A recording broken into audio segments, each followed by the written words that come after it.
Now, stocks took a dive on Wall Street for a second straight day on Tuesday as the trade war really ramps up between the U.S. and some of its key trading partners. All post-election gains by the S&P were wiped out. These declines come on the heels of Monday's major sell-off ignited by Trump's tariff decision.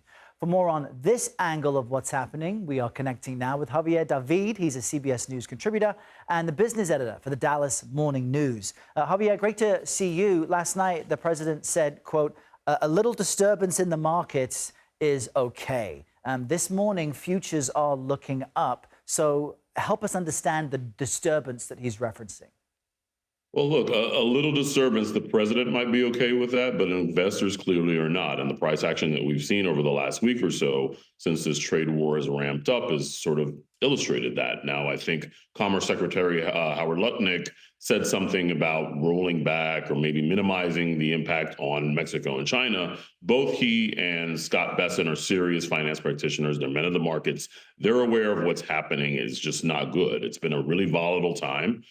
You have an economy that this is an asset test for an economy that's clearly slowing and clearly struggling with these stubborn pockets of inflation. And perhaps maybe that's why we're getting a hint from the White House that a negotiation on tariffs could happen today with Mexico and Canada. We know that Trump discussed his plan for sweeping tax cuts.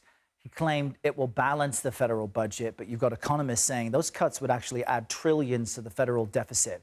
What's the fact check on that? Well, sweeping tax cuts are music when the market's hears, at least. And, one of the key reasons why investors were very supportive of the president's agenda in the first place. Investors like tax cuts and deregulation, but they are also very stimulative. So you have to think about A, inflation, and B, unless there's a concrete plan. We talk a lot about DOGE and this effort that they're doing to reduce the size of the government. Unless you're talking about entitlement reform, which is Social Security, Medicare, these things that eat up a lot of the budget, the interest payments, all of the DOGE-inspired cuts in the world won't help the federal budget. It will cost money. We're going to continue to pay out a lot of money, rather, in entitlement spending, in interest rate payments that are basically grossly sort of overshadow whatever you can get with cutting or trimming the federal workforce. And if the president's proposed tax cuts come to fruition, who really stands to benefit from that? Businesses do.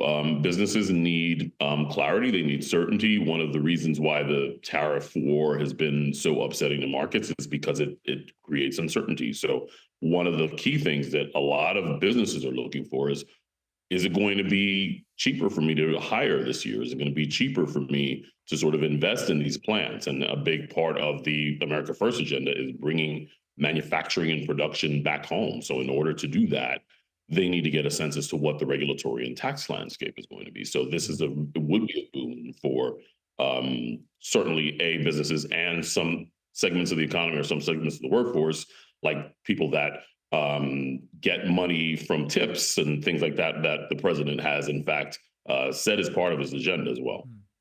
All right, really important context there. Javier David, we appreciate you waking up with us in Dallas, 6:15 in the morning. Thanks, Javier.